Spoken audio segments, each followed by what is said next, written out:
PRSSA podcast. My name is Uyen Ngo, the Vice President of Belonging, Equity, Diversity, and Inclusion for PRSSA National Committee.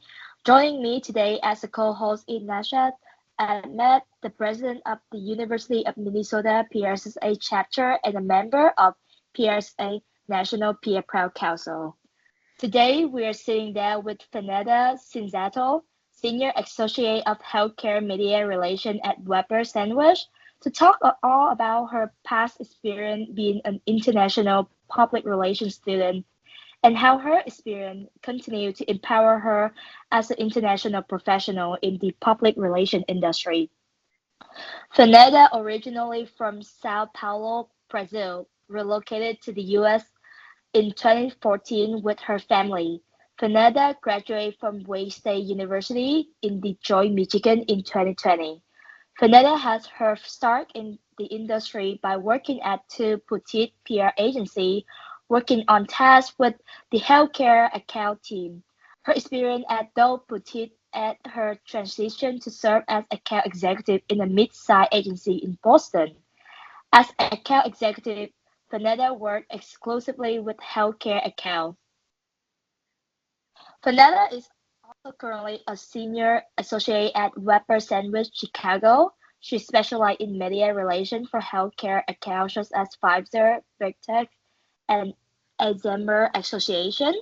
Beyond her role and involvement in PRSA, Fernanda loved working with kids, so she spent her Thursday night volunteering at Off the Street Club, the oldest youth club in Chicago. In her free time, she is often glued to her TV screen watching something related to any true crime. Fernanda deeply valued DI plus B. She viewed DI as a huge part of her life and career as an immigrant from Brazil. When she was in college, she co-founded an international student club and connected with people from all over the world and learned about many different cultures. This past year, Fernanda served as a mentor from the Take Flight, an inclusive communication career exposure program.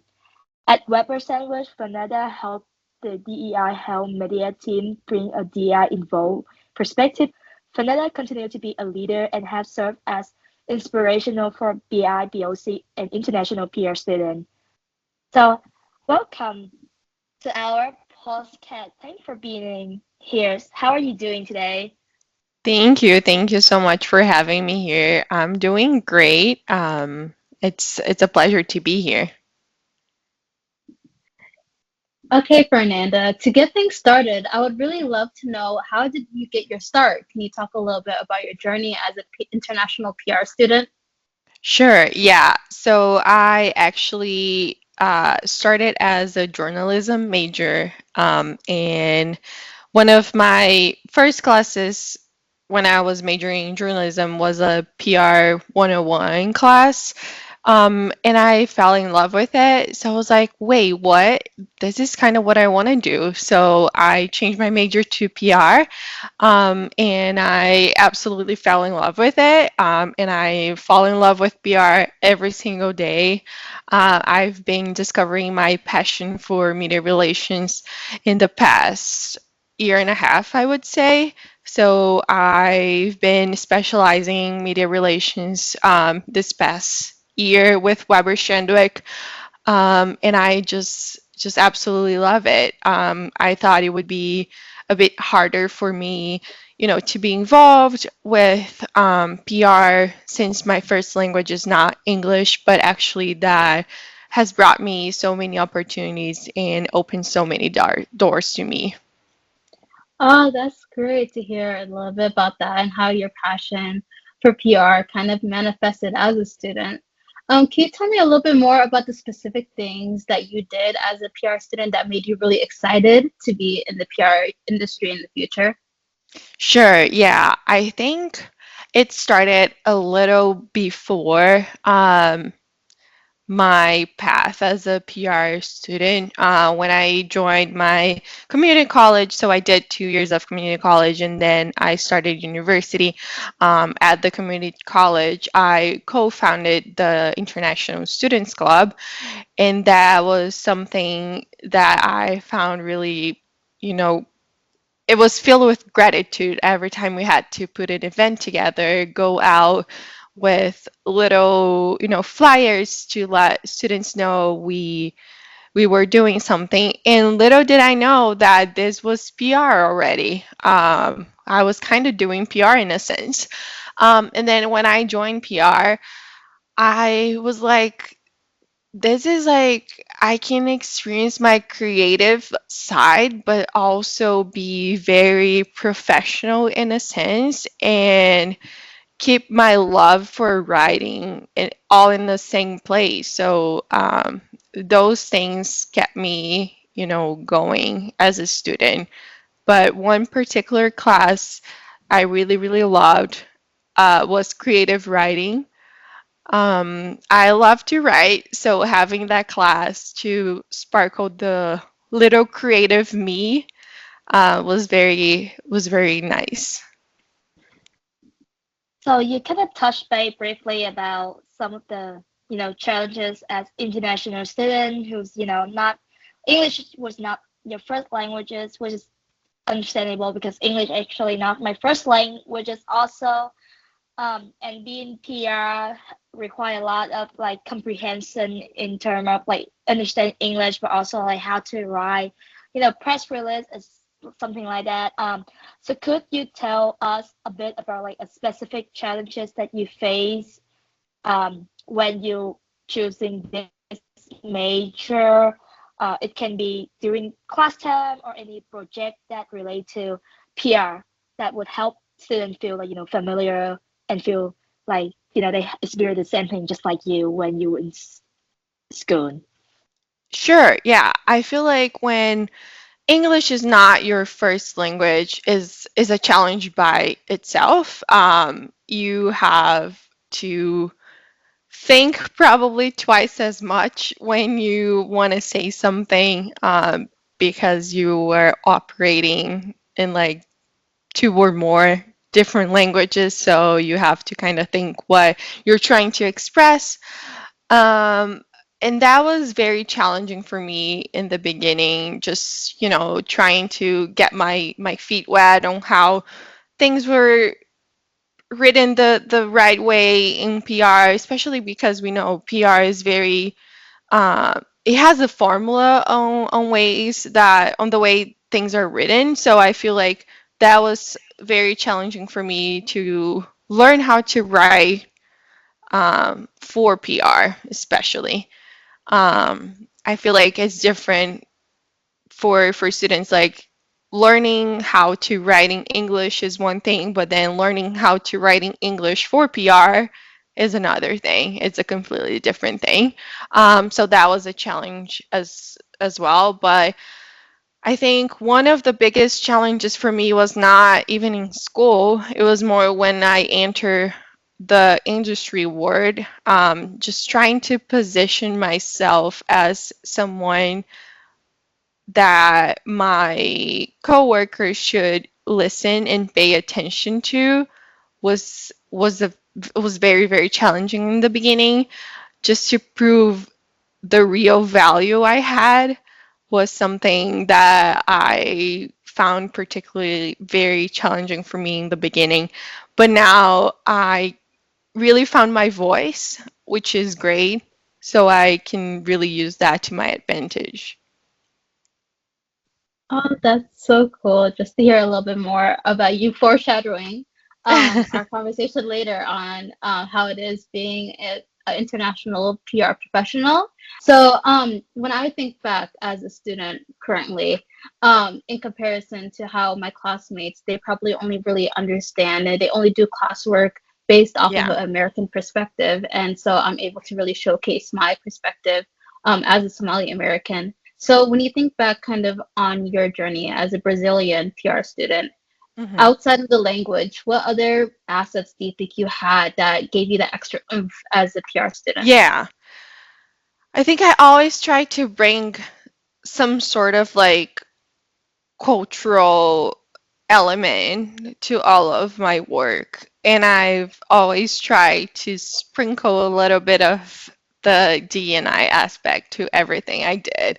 Um, even when I was a student, I was trying to put something about diversity and inclusion and equity. I was always trying to like, tell people how important that is and like raise that flag, being like, hey, you should always look to other cultures and like other perspectives as well.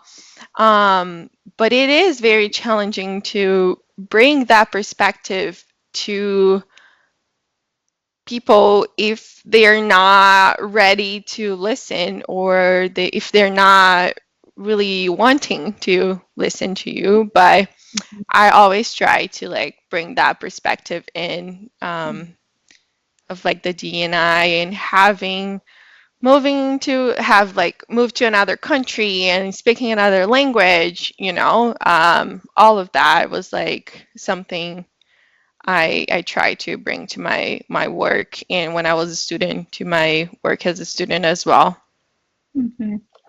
And then, could you kind of explain one example that you had, where you were able to kind of bring that special extra aspect and that DE&I perspective? Do you have one specific thing that you did or one experience you had as a Sure, student? sure. So one of my classes, I think was the creative writing class. It was like a mix of creative writing and like really journalism style sort of writing. We had to write about something that was happening in the world, and that we wanted to raise attention to. And of course, all of my colleagues, being from America, they chose a topic about the US, which I totally understand. And at the time, Brazil had gone through a major natural disaster. So, and that was sort of like not part of nature, in a sort of sense. Like it was a dam that collapsed. So it was a private company that had the dam in the wrong place, and that's why the dam collapsed. And I was like, right, why not raise the issue that is happening in Brazil right now? It's such a big issue. It's impacting a lot of people, especially like underserved communities in Brazil, because that's where, those communities live. It's very close to the place where that happened. They all had to evacuate the city because of what happened. So I wrote about the natural disaster, not really natural, but I wrote about what happened in Brazil, and how the communities were impacted and why that was happening. And my professor was in awe. He was like, "Oh my God, this is so great. Why didn't I know about that? Why no one is talking about it?" And I was like, "Well, because it's not the US, so that's why no one knows about it." So, you know. Yeah. But Oh, that's and so then, cool. yeah, and then he always asked me like, can you write more about what's happening in Brazil for like your other assignments? So I started writing more about things that were happening in Brazil. Oh, that's a cool story. And it's really cool to see that he really accepted the fact that you have that different perspective. And he said, encouraged you to bring it more in your classwork. That is so cool. And that Yeah. seeing professors do that and inspire you just to, showcase more of your culture and more of the things that you know is so cool and so important. So really quick before we move on to the next segment, when you think back on the challenges that you had as an international PR student, what were some lessons that you learned that you were able to kind of transition that into your future work? Yeah. I feel like one of the biggest things for me was trying to find my voice, even when I was in school. Trying to position myself as someone that should be valued, someone that has enough authority in a sense, but someone that has enough experience, that knows enough to be heard, Mhm. uh, and that I should be heard. even if I'm the only person in a group that English is not the first language.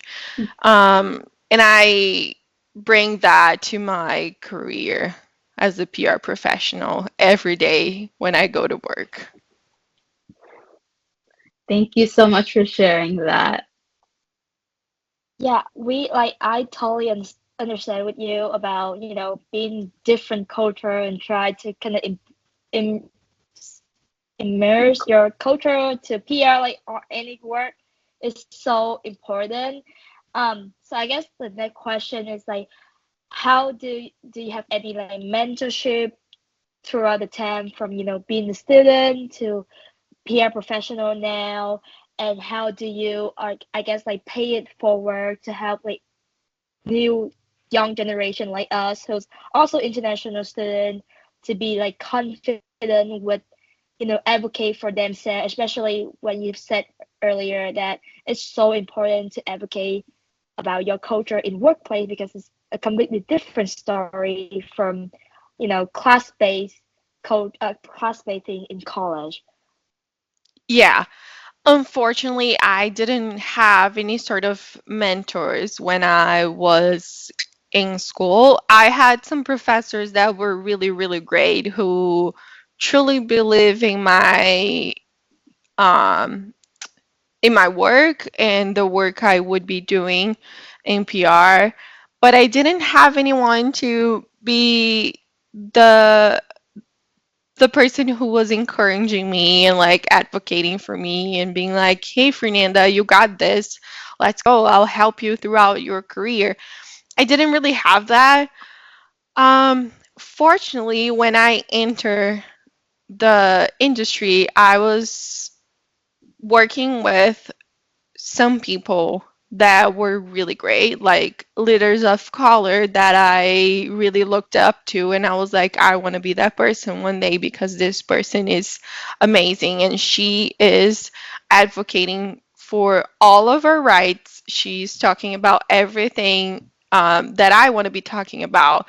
She's really here to let people know that D&I is important and that other cultures should be heard.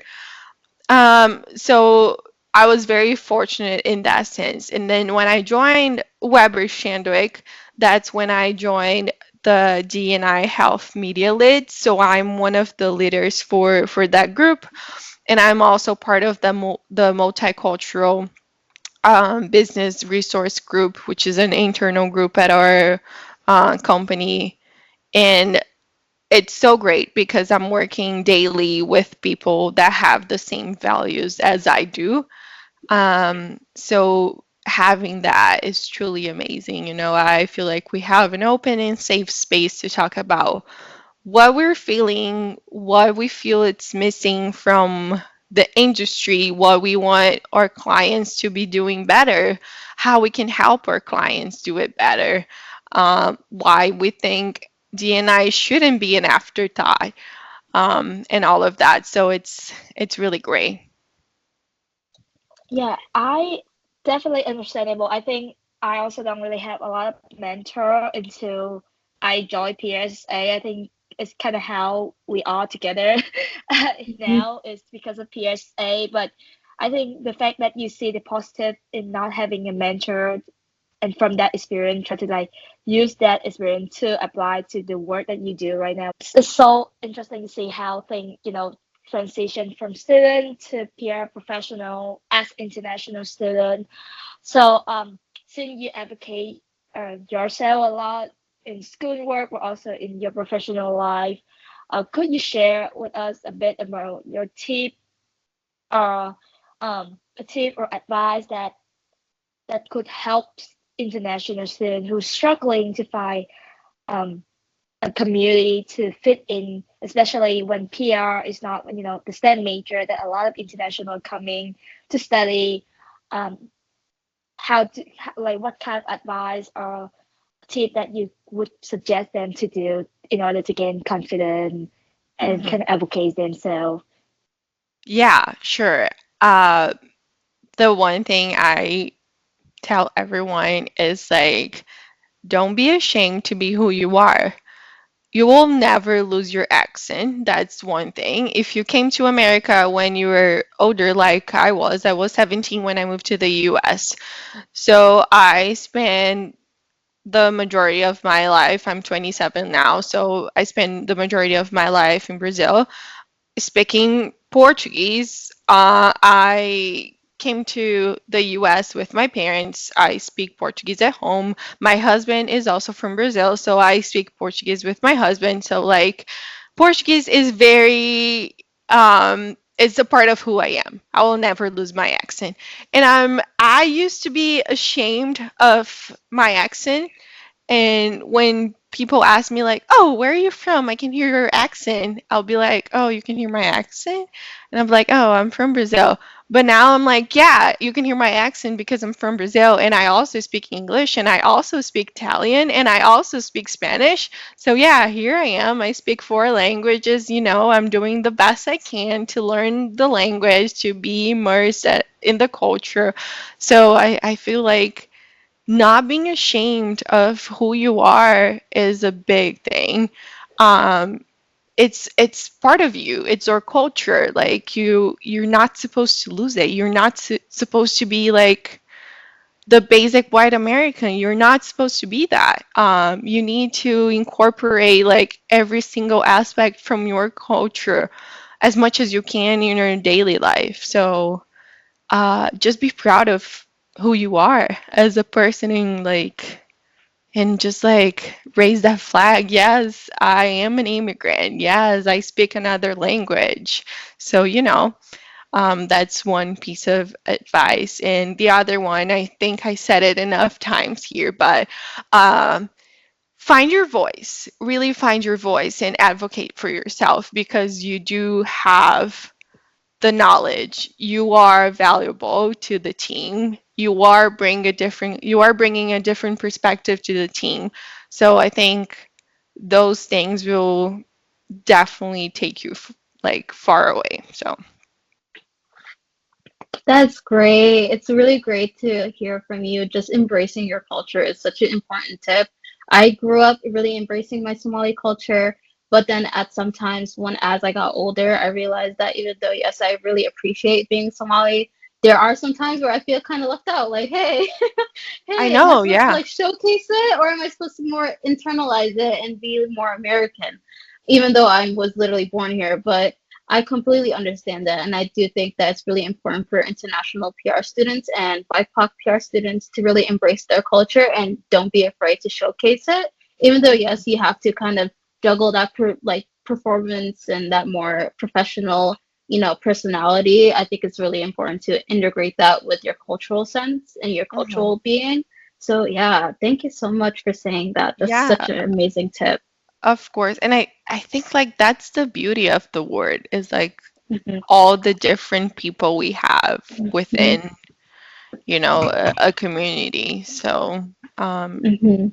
that's what I love about being here and like being part of uh, PR also. It's like you get the opportunity to work with so many different people, especially in like a global agency like Weber Shandwick. You get that experience, so it's great to have that. Mm-hmm.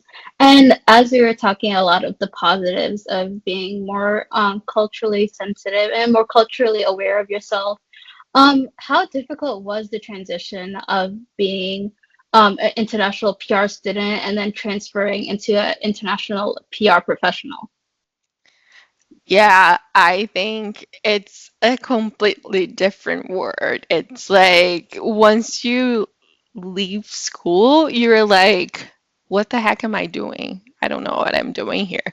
Mm-hmm. It's literally like fake till you make it, kind of. Mm-hmm. And I always joke about it. I'm like, I really don't know what I'm doing, but I'm doing something, and here I am, I'm like, I'm here, I'm doing the work.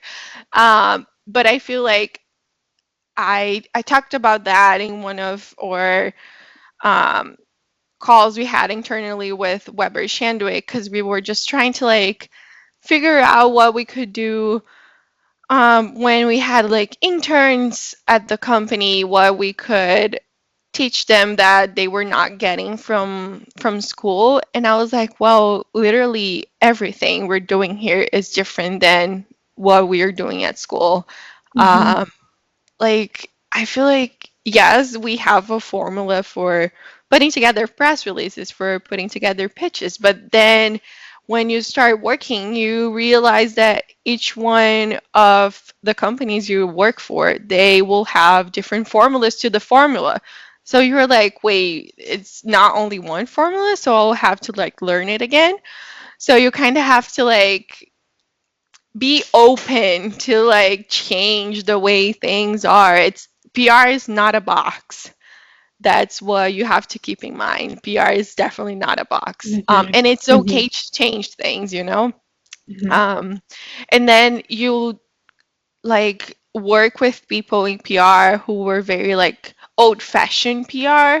So they are very like, oh, we need to go out with a press release and then we'll have to go out with a media alert and then go to that media person because that media person is the one covering it. And then you have the younger generation of PR who's like, let's bring in the social media. And then the old-fashioned PR is like, wait, what? No, no, no, no, no social media. Please don't involve social media on anything. So you have to be very open to that and keep all the ideas that people bring to the table as a possibility. And like, honestly, no question is a dumb question when you start working. Um, no idea is a dumb idea. So just like put yourself out there, try it, you know, you have to try it. So yeah, that was one thing that was very different for me when I started in PR. I was like, wait, I thought we only did it one way. And they were like, no, what are Yeah. you talking about? Oh my God, no, that's great to hear about that and just hearing kind of that, your perspective on how it was transitioning. And so now, I just kind of want to know, do you know if there's any resources that you believe international PRSSA students will need to feel more equipped to be in the PR industry? Um, that's such a good question. I feel like PRSSA is a great resource. What you guys are doing is such an important thing. And I wish I had that when I was in school because I Hmm. definitely didn't have that. Um, Another thing is if there's a PR professional that you look out for, just connect with us on LinkedIn and ask us questions. Like, we're always open to have a virtual coffee chat if we're not in the same city. Um, we're always open to that. I feel like I guess I'm speaking for me, but like, you know, I know some of my colleagues will say the same. So, um, and if there is an opportunity to be part of a program like Take Flight, that's like another great, great, great resource. So all of those things that could help you, um, give you like a little bit of a north on how to navigate things on PR, I think those are definitely great resources for you, for people to look at. Yeah, thank you so Yeah, much for sharing that. I think my PRSSA members will definitely look at that. And thank you so much, Fernanda, for being a guest at our podcast, Of uplifting the course. international perspective. Yeah, so we had a really great conversation, just knowing a little bit more about the perspective of being an international PR student to being an international PR professional. Thank you so much. Yes, of course. It was so great to talk to both of you. yeah, and to end thing here, as Fernanda, Fernanda already mentioned earlier, PSA is a great resources. PSA is here to support everyone, a PSA member and their chapter with their BEDI initiative. We encourage you to take advantage of the PSA Diversity Toolkit. This toolkit includes cultural holiday event, the do, the dong of BDI, chapter leader, diversity recruitment tip, and more. Visit PRSA.com or look up PRSA Diversity Toolkit on your preferred search engines. For more information about PRSSA National BEDI initiative or how your chapter can promote BEDI, or just to keep up with me as the Vice President of BEDI, please check out the social media link below. Um, and also the way to connect with our PRSA National Committee is also linked below. If you have any idea for PRSA podcast episode, please reach out to Roland at VP Brand Engagement at PRSA.org, which again also linked below. Thank you so much for listening. This has been the student story uplifting the international perspective in public relations with Fernanda Sinzato. Thank you so much.